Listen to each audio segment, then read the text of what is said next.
بسم اللہ الرحمن الرحیم۔ کیا آپ جانتے ہیں انسان کیسے وجود میں آئے؟ انسانیت کا آغاز کیسے ہوا؟ کیا فقط انسان ہی وہ مخلوق ہے جو دنیا پر آباد ہے؟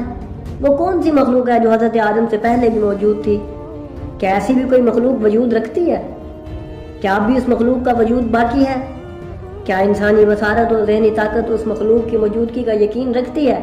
کیا ہم ان مخلوقات کو دیکھ سکتے ہیں؟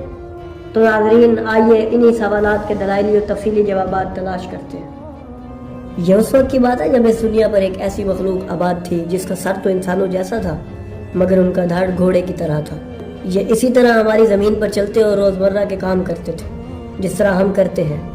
ان کی زندگی بھی اسی طرح گزرتی تھی جس طرح ہماری گزرتی ہے۔ یہ مخلوق نسناس تھی جو انسانوں سے قبل اس دنیا پر آباد تھی۔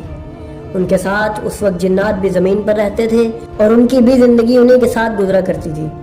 یہ دونوں مخلوقات آپس میں لڑتے جھگڑتے، قتل و غارت کرتے اور فساد برپا کرتے تھے۔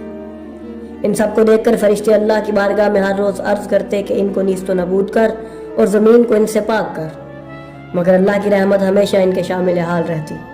مگر جب ان کا فساد حد سے بڑھ گیا تو اللہ نے فرشتوں کو حکم دیا کہ وہ عذاب لے کر ان کی طرف جائیں اور ان میں سے نسناس کو اس دنیا سے ختم کر دیں اور جنات کو زمین کے نشیب میں محدود کر دیں، جس کے بعد وہ کھل کر کبھی بھی فساد نہ مچا سکے۔ لہذا فرشتے ان پر اللہ کا عذاب لے کر نازل ہوئے اور ان کو نیست و نابود کر دیا۔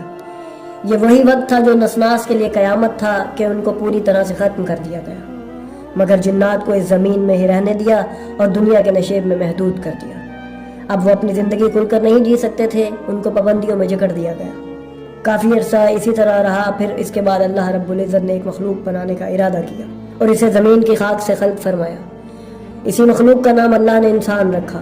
ناظرین، جب امام محمد باقر علیہ السلام سے پوچھا گیا کہ انسان کو انسان کیوں کہا جاتا ہے تو فرمایا کہ اس لیے کہ اس میں انسیت یعنی محبت پائی جاتی ہے۔ ایک روایت میں یہ بھی ہے کہ انسان کا لفظ نسیان سے ماخوذ ہے جس کا مطلب ہے بھولنا۔ چونکہ انسان کی فطرت میں بھولنا رکھا ہے اس لیے اسے انسان کہا جاتا ہے۔ اب جب انسان کی خلقت کا فیصلہ اللہ تعالیٰ فرما چکے تو جب اللہ نے فرشتوں کو اس بات سے آگاہ کیا کہ وہ زمین میں ایک مخلوق آباد کرنے والے ہیں تو فرشتوں کو نسناس اور جنات کا خون خرابہ یاد آ گیا۔ فوراً کہنے لگے، اے اللہ، کیا تو اس کو زمین میں اپنا خلیفہ بنائے گا جو فساد پیدا کرے؟ تو اللہ پاک نے کہا، جو علم میرے پاس ہے وہ تمہارے پاس نہیں۔ اب جب جنت سے نکالے جانے کے بعد انسان کو زمین پر آباد کیا گیا تو آدم کو زمین پر موجود گزشتہ امتوں کی باقیات جو رہ چکی تھیں ان پر خلیفہ بنا کر بھیجا گیا۔ وہ کون سی مخلوقات تھی؟ تو ناظرین، وہ جنات اور نسناس کے باہم ملاپ سے پیدا ہوئی مخلوقات تھی جو کچھ تعداد رکھتی تھی۔ اب سوال پیدا ہوتا ہے کہ کیا انسانوں سے قبل موجود مخلوقات کا وجود کیا اب بھی باقی ہے؟ تو اس کا جواب ہے ہاں، کیونکہ تحقیق سے یہ بات ثابت ہے کہ آج موجود چھپکلی اور مگرمچھ انہی کی باقیات ہیں۔ تو ناظرین، آدم علیہ السلام نے اس دنیا کو آباد کرنا شروع کیا اور پہلا انسانی معاشرہ قائم کیا۔ انسان کی اس آبادی سے اس دنیا کا رنگ ہی بدل گیا۔ اس کی وجہ یہ بھی تھی کہ یہ وہ واحد مخلوق تھی جسے آسن تقویم سے خلق کیا گیا۔ نیز انسانوں کی بھی مختلف مخلوقات کے ملاپ سے مختلف انسانی قسمیں پیدا ہوئیں جن کا ذکر قدیمی کتب میں موجود ہے۔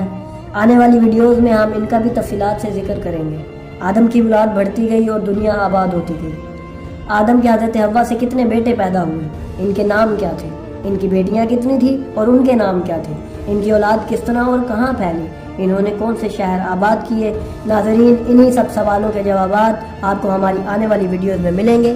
تو اگر آپ علم کے سمندر میں معرفت کے دریا گرانا چاہتے ہیں تو ہمارے چینل کو سبسکرائب کریں اور بیل آئیکن کو بھی پریس کر دیں تاکہ آپ کو بھی آنے والے سوالات کے جواب مل سکیں۔